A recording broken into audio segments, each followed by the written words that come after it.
स्वागत है दोस्तों आपका एक बार फिर से एक नए लेक्चर में। दोस्तों यह यूरोकार्डेटा का लेक्चर नंबर 6 यानी कि 6वां लेक्चर है। आज के इस लेक्चर में हम लोग पढ़ेंगे हार्डमानिया की बॉडी वॉल या फिर मेंटल। आप ये जो हार्डमानिया का एक रफ टाइप का डायग्राम देख रहे हैं, इसमें सबसे बाहर एक मोटी कवरिंग होती है जिसे टेस्ट या फिर ट्यूनिक कहते हैं। यहाँ पर चित्र में आप देख पा रहे हैं एक ग्रीन डॉटेड यानी हरे कलर से डॉट डॉट किया गया है। यह एक मोटी कवरिंग होती है जिसे टेस्ट अथवा ट्यूनिक कहते हैं। इसे इसके पहले वाले लेक्चर में हम लोग पढ़ चुके हैं। बाकी जब आप इस टेस्ट अथवा ट्यूनिक को हटाएंगे तो अंदर एक कवरिंग और दिखेगी। आप रेड कलर की एक लाइनिंग देख पा रहे हैं, इसे कहते हैं बॉडी वॉल या फिर मेंटल। तो हम लोग इस वीडियो में देखेंगे कि ये जो बॉडी वॉल यानी कि अंदर की कवरिंग है या बाहर से जो दूसरी कवरिंग है, इसके बारे में हम लोग जानेंगे। देखेंगे हम लोग कि ये जो बॉडी वॉल या फिर मेंटल है कितने लेयर से मिलकर के बनी होती है, प्रत्येक लेयर की क्या खासियत होती है और इस बॉडी वॉल या फिर मेंटल का काम क्या है, यानी कौन सा काम यह परफॉर्म करती है। तो चलिए दोस्तों स्टार्ट करते हैं, समझ लेते हैं बॉडी वॉल या फिर मेंटल। तो हार्डमानिया के सबसे बाहर एक कवरिंग होती है जिसे टेस्ट अथवा ट्यूनिक कहते हैं। यह एक मोटी कवरिंग होती है। जब टेस्ट अथवा ट्यूनिक को हटाएंगे तो उसके अंदर एक और कवरिंग दिखेगी जिसे बॉडी वॉल या फिर मेंटल कहेंगे। जैसे अंडे में आप देख रहे हैं कि बाहर एक कठोर कवरिंग होती है जिसे आप किसी चीज से फोड़ते हैं तो चिरक जाता है या फिर फोड़ करके उसे आप निकाल सकते हैं। अगर बिना उबाला हुआ अंडा है, आप बाहर की इस कठोर कवरिंग को फोड़ते हैं तो उसके अंदर भी एक लेयर होती है जो स्मूथ होती है, मतलब चमड़ी जैसी होती है, एक और लेयर होती है। तो बाहर की अगर आप लेयर थोड़ा सा फोड़ के हटा भी देते हैं तो भी अंडे के अंदर का जो लिक्विड है वो गिरता नहीं है, क्योंकि एक कवरिंग और होती है। तो जो सबसे बाहर की कवरिंग है वो सेल है और उसके अंदर जो कवरिंग है, जो स्किन जैसी एक और कवरिंग दिखेगी, उसे मेंटल बोलेंगे। क्या बोलेंगे? मेंटल। उसी तरह से हार्डमानिया के बाहर भी एक कवरिंग होती है और उसके अंदर एक कवरिंग होती है। तो जो सबसे बाहर की कवरिंग हो तो टेस्ट अथवा ट्यूनिक है, बाकी उसके अंदर जो कवरिंग होती है उसे क्या कहते हैं? बॉडी वॉल या फिर मेंटल। दोस्तों ये जो बॉडी वॉल या फिर मेंटल होती है यह 3 लेयर की बनी होती है। जो आप रेड कलर से एक ही लाइन देख रहे हैं, इसके अंदर 3 लाइन होती है। सबसे बाहर आउटर एपिडर्मिस और सबसे अंदर इनर एपिडर्मिस, और दोनों के बीच में एक और जिलेटिनस लेयर होती है जिसे मेसेनकाइम बोलते हैं। तो प्रत्येक लेयर के बारे में हम लोग विस्तार से समझते हैं। अगर एग्जाम में पूछता है बॉडी वॉल या फिर मेंटल के बारे में तो सबसे पहले आप ये हेडिंग डाल देंगे body wall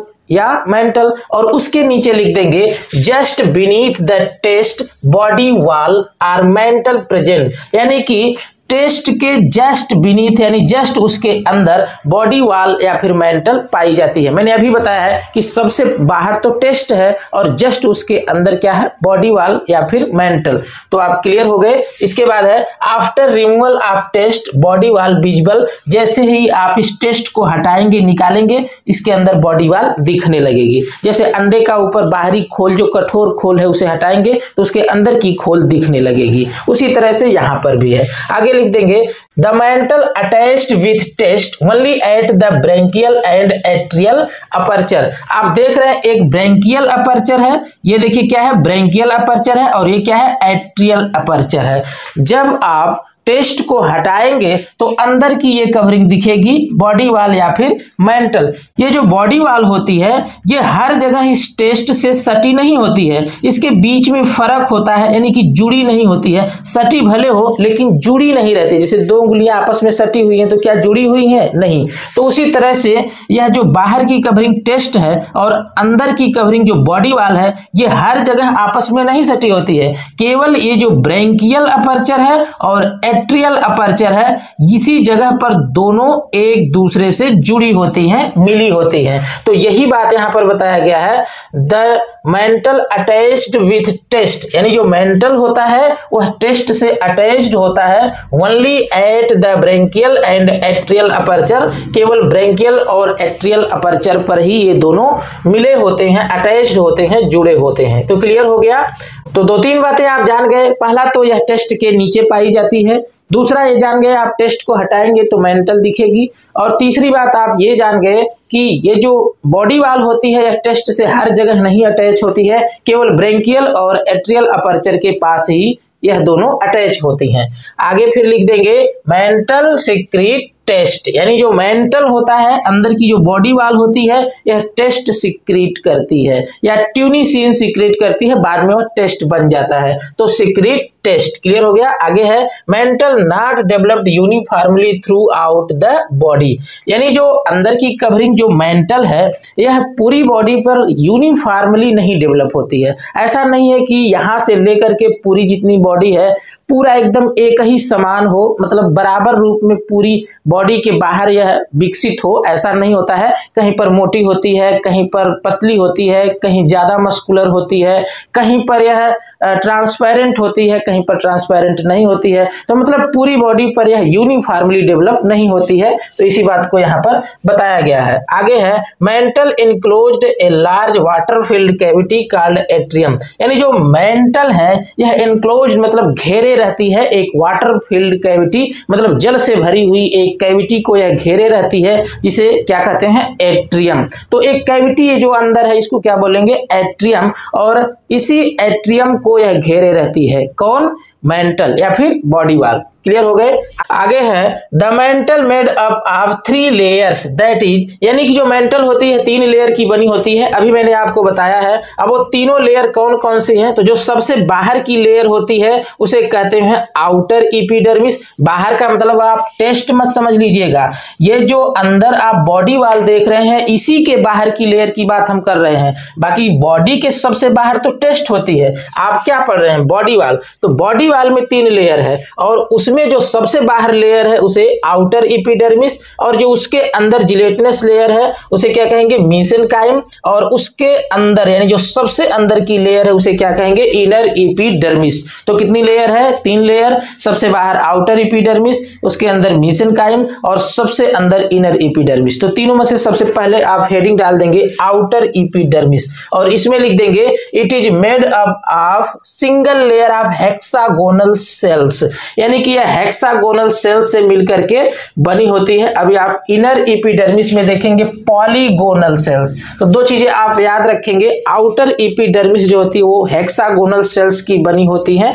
the outer epidermis secret ट्यूनिसिन, यानी जो आउटर एपिडर्मिस होती है किसकी बॉडी वाल की, जो आउटर एपिडर्मिस होती है यही ट्यूनिसिन का सिक्रीशन करती है जो टेस्ट का निर्माण करती है। ट्यूनिसिन एक पदार्थ है, कार्बोहाइड्रेट है जो टेस्ट अथवा ट्यूनिक का निर्माण करता है। तो आप इतना ही लिख देंगे आउटर एपिडर्मिस में, और फिर इसके बाद आप हेडिंग डाल देंगे मेसेनकाइम। इसमें आप लिख देंगे it is derived from mesoderm, यानी जो मेसेनकाइम होती है यह मेसोडर्म से डेराइव्ड होती है। मेसोडर्म क्या है तो आप को पता है कि जब एम्ब्रियोनिक डेवलपमेंट होता है तो 3 लेयर होती है। सबसे बाहर की जो डर्म होती है उसे एक्टोडर्म, उसके अंदर मेसोडर्म और सबसे अंदर जो है वो एंडोडर्म है। तो आप ये बात जानते रहिए, जो मेसोडर्म होती है उसी से मेसेनकाइम का निर्माण होता है। It consist of nerve fibres, यह नर्व फाइबर्स से बनी होती है और किससे बनी होती है मसल्स फाइबर से बनी होती है, एंड ब्लड साइनसेस, और ब्लड साइनसेस इन सब से मिलकर के बनी होती है। तीनों के बारे में जान लीजिए।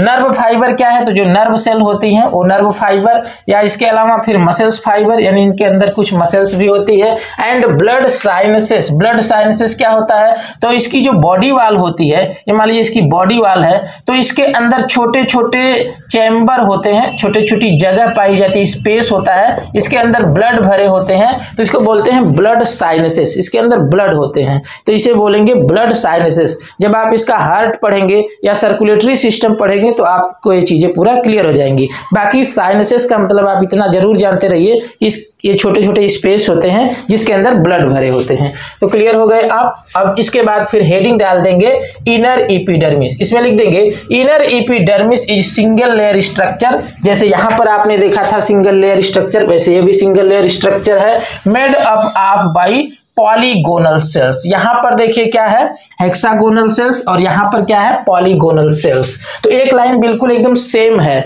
आउटर एपिडर्मिस और इनर एपिडर्मिस दोनों में एक लाइन एकदम सेम है, बस इसमें आपको हेक्सागोनल सेल्स लिख देना है और इसमें पॉलीगोनल सेल्स। देखिए आपको सारी चीजें समझ में आ गई, यह बहुत नहीं है, आपको ये चीजें सीखना है कि आप इस याद चीजों को कैसे आप एग्जाम में लिख सकें, ये चीजें रहे, क्योंकि जब तक आप लिख नहीं पाएंगे तब तक एग्जामिनर आपको नंबर नहीं देगा।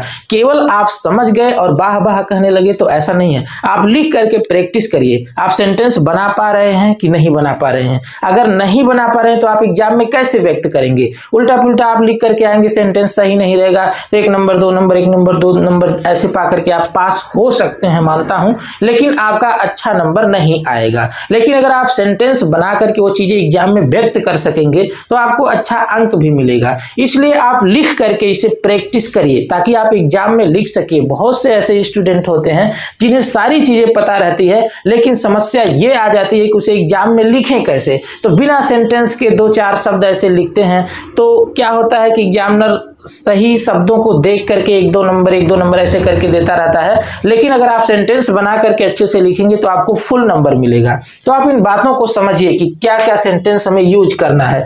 तो सबसे पहला जो सेंटेंस इसमें था वो, और जो इनर एपिडर्मिस में है वो भी एकदम सेम है, बस एक शब्द का अंतर है। इसके बाद फिर क्या है, it is a lining of atrial cavity. अब आपको पता है कि अंदर क्या है, एट्रियल कैविटी है, और जब अंदर की बात की जा रही है तो यही नहीं इसकी लाइनिंग होगी। जैसे किसी दीवार पे चूना पोत दिया गया तो दीवार की लाइनिंग अब क्या है, चूना ही है।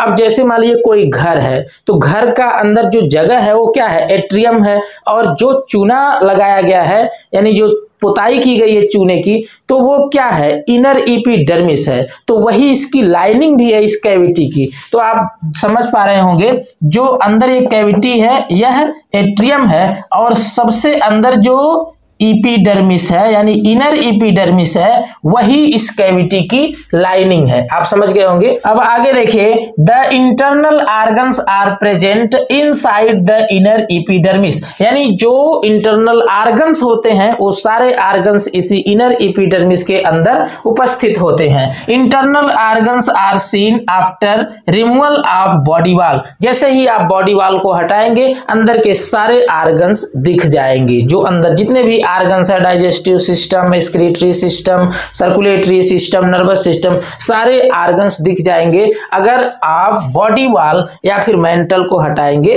तब। तो ये चीजें हो गई, तीनों लेयर के बारे में आप लोग समझ गए। सबसे बाहर की लेयर क्या है, इसमें आउटर एपिडर्मिस, इसमें आप बता देंगे सिंगल लेयर की बनी होती है और हेक्सागोनल सेल की बनी होती है। इसके बाद मीजेनकाइम है, मीजेनकाइम में बता देंगे कि नर्व फाइबर से मिलकर बनी होती है और मसल फाइबर होते हैं इसके अंदर, और ब्लड साइनसेस होते हैं। और फिर इनर एपिडर्मिस में बता देंगे कि जो इनर एपिडर्मिस होती है यह सिंगल लेयर की होती है और पॉलीगोनल सेल से मिलकर के बनी होती है, और इसकी लाइनिंग जो होती है वही एट्रियल कैविटी की लाइनिंग होती है। और इसके बाद बता देंगे इसी लेयर के अंदर सारे इंटरनल ऑर्गन प्रेजेंट होते हैं, और जैसे ही आप बॉडी वॉल या फिर मेंटल को हटाएंगे तो सारे इंटरनल ऑर्गन्स दिख जाएंगे। तो क्लियर हो गया। अब आप हेडिंग डाल देंगे फंक्शन, यानी कि बॉडी वॉल या फिर मेंटल का काम क्या होता है। जैसे आपने टेस्ट का फंक्शन देखा था उसी तरह से बॉडी वॉल या फिर मेंटल का भी फंक्शन होता है, कुछ ना कुछ काम होता है। तो देखिए यहाँ पर 3-4 काम इसका मैं दिखाया हूं। पहला देखिए क्या है, the mental protect the visceral organs. Visceral का मतलब अंतरांग, मतलब कि इसके अंदर जितने भी अंग होते हैं, जितने भी पार्ट पाए जाते हैं वह बॉडी वॉल या फिर मेंटल के द्वारा प्रोटेक्ट किए जाते हैं, सुरक्षित किए जाते हैं। इसके बाद है इट सीक्रेट द टेस्ट, यह टेस्ट का सीक्रेशन करती है, यानी जो बाहर की कवरिंग है वह इसी अंदर की कवरिंग से सीक्रेट किए हुए पदार्थों से बनती है। आगे है it contract the body and siphon, यह बॉडी और साइफन को कंट्रैक्ट यानी संकुचित करने का काम करती है। जब हार्डमानिया को लगता है कि यह थोड़ा सा भी डिस्टर्ब हो रहा है तो इसी वाल के द्वारा, इसी बॉडी वाल के द्वारा या इसी मेंटल के द्वारा यह अपनी बॉडी को एकदम कंस्ट्रिक्ट कर लेता है, सिकोड़ लेता है, और इसके जो दोनों ऊपर पोर होते हैं या फिर अपर्चर होते हैं हैं ब्रेंकियल अपर्चर और एट्रियल अपर्चर, ये दोनों अपर्चर भी बंद हो जाते हैं इसी की वजह से, और इसकी बॉडी में भी कंस्ट्रिक्शन हो जाता है, इसकी बॉडी एकदम सिकुड़ जाती है। तो एक इसका ये भी काम है। आगे है बॉडी वाल कंटेन स्पीक्यूल्स, यानी जो इसका बॉडी वाल होता है उसके अंदर स्पीक्यूल्स पाए जाते हैं। स्पीक्यूल्स का मतलब बोन लाइक स्ट्रक्चर या फिर हड्डी की तरह से संरचना या फिर कांटे जैसी संरचना। इसके पहले वाली वीडियो में स्पीक्यूल्स के बारे में मैंने बताया हुआ है। तो इसकी बॉडी वाल के अंदर वो स्पीक्यूल्स पाए जाते हैं और हार्डमानिया की बॉडी को सपोर्ट करने का काम करते हैं। जैसे हमारी बॉडी के अंदर स्केलेटन है, हड्डियों का बना हुआ है, वैसे इनकी बॉडी के अंदर भी स्केलेटन होता है, कंकाल होता है जो स्पीक्यूल्स का बना होता है। तो आप क्लियरली समझ गए कि बॉडी वाल या फिर मेंटल कितने लेयर से मिलकर के बना होता है, किस लेयर की क्या खासियत होती है और इसका फंक्शन क्या होता है। तो आशा करते हैं आपको सारी चीजें जरूर समझ में आई होगी। बाकी आप स्क्रीनशॉट लेकर के इसे अपने नोटबुक में उसी क्रम में आप नोट करते जाइए। मिलते हैं दोस्तों फिर नेक्स्ट लेक्चर में, तब तक के लिए जय हिंद, वंदे मातरम।